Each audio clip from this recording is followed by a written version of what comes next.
30 days, guys. 30 days. That's all it takes, right? I know, oh my God, I hate that because it's such a cringy fucking thing. And I hate all these like, oh, 30 days is all it takes to change your life. But generally, it does kind of feel like that. Like sometimes the cringy, overused sayings are the ones that actually work. And this is an example of it, okay? It's fucking raining right now, so I'm going to make this as quick as possible. But all I want to say is that 30 days is when everything starts to click. You've ridden the waves, like you've been through all the storm of like, this is the most difficult thing ever, because the first 10 to 14 days, right, for a lot of people, especially my age of 23, if you're a young guy, you are going to struggle for the first few days. It's just sort of like fact, right? You're almost guaranteed to struggle. That being said, that's not to scare you. And again, once you ride those waves and I sort of mentally prepare you that it's going to be a little bit more challenging, you're going to get these urges, you're going to get anxious, you're going to feel like, oh, what if it doesn't actually work out? What if I don't actually get the benefits? When, you know, you just literally go through the withdrawal stage. But once you get to the 30-day mark, that is enough proof for you then to realize, okay, I don't actually want to go back. Like, I don't actually want to relapse anymore. I don't want to go and watch porn anymore, because even if you get the exciting feeling of like, you know what, I reckon if I watch porn right now and relapse or masturbate or whatever, it would feel really pleasurable. And yeah, sure it would, right? Like, all this artificial pleasure, okay? You're going to get loads of that, sure. But then in the back of your mind, you're thinking like, but I'm going to lose all these benefits. I'm going to lose the extra energy that I had. I'm going to lose this drive for my business and making money online and everything. You're going to lose all that. You're going to trade all that for about 5 seconds of like the biggest pleasure you can ever experience. Because after I went 2 weeks retaining, I realized that like I just had so much more energy to work on a business that I would pump videos out so much more frequently. Like you see now, I'm uploading videos on average every other day, and I can only do that now because first of all, I'm sitting down in my car and I'm recording like 3-4 videos on the bounce, and I can just edit them as I go. But also, like, I wouldn't have the energy or the drive to do that if I was releasing, like, on average every other day or more often. But when I got to the 30-day mark, right, and I eventually did release, and again, this was a very special case in terms of, like, it's a really stressful period of my life, but I 100% wouldn't trade that experience for anything else because I learned so much from that. I realized, okay, this is what it felt like to be on 32 days of semen retention. Then I relapsed because, again, I was really stressed. And again, I don't want to use that as an excuse. It was a very stressful period of my life where my body was just going through like an existential crisis, and it wasn't fun, put it that way.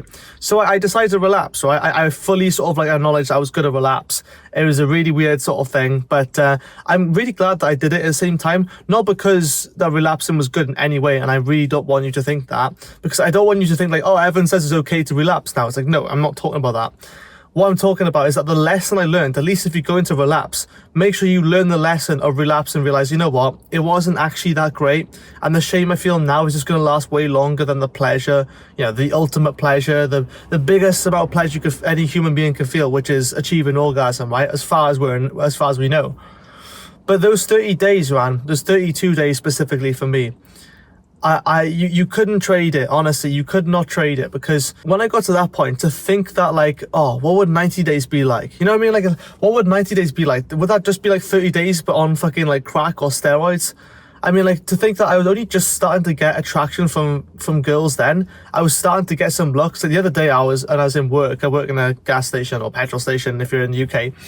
And I was just serving on my till. I was serving this elderly man, and there was this really cute girl at the checkout. So thinking like, oh, she looks a bit familiar or whatever. She turns around after using the self-checkout because they're like facing opposite me.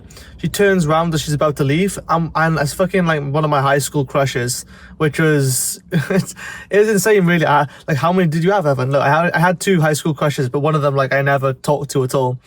But she was like, honestly, she's fucking like 10 out of 10 out of this world. She's like everything, obviously. I'm not trying to like simp or whatever. I'm just letting you know that's how attracted I was to her at the time. And she turns around and we just sort of like lock eyes for like a good solid like 5 seconds or so. Like, it was probably shorter than that, but it just felt like fucking like a minute that we just locked eyes, and we didn't say anything to each other. We just smiled, and I just kind of like nodded my head a bit.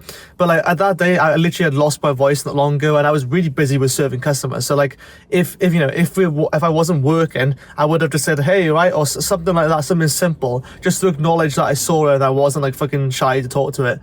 But it was just so like interesting to think like, fuck, man. Oh, that just felt so good that I could just hold the eye contact. I felt like a fucking man for once, not a boy, because like the boy version of me would just fucking look at her and be like, oh, she looked at me, we locked eyes, I need to look away. And that's the kind of thing that you do when you're not retaining, and you don't even notice you're doing it sometimes. When you haven't been retaining for this long, you don't even notice that, like, this is the sort of like look you're giving to the world, and other people pick up on it before you do. It's the same way that other people pick up on your like deodorant or like your cologne or anything before you do. That's just how it is.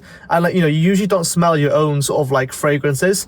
And that's the exact same sort of effect that semen retention has, is that you might feel like, you might feel fucking 10 times better. But the kind of like radiating energy and the vibe you give off is just like a second nature thing. It's just like a subconscious thing that you can't really control. It's just fucking put out there because you've been retaining for that long, retaining. And that girl that like I locked eyes with when I was working towards the end of my shift, like that was just a fucking simple moment. But I posted that as a win in my community. I just thought to share the guys, and all the guys are just like hyping me up and everything, saying let's fucking go. And some others were sharing their experiences as well, which has gone a bit further than mine. But even that is just like such a massive win for me, because I was the guy who never got female attention. Like one girl was my other high school crush, right? She was definitely like a 9 at least, or 10 out of 10. But at the same time, she was all the options I had. So like I probably saw a bit higher anyway, because she was like, the only option. It was a scarce mindset. But that's just a little taster of what you could expect when you start seeing retention. Okay, have a good one, and as always, remember why you're doing this.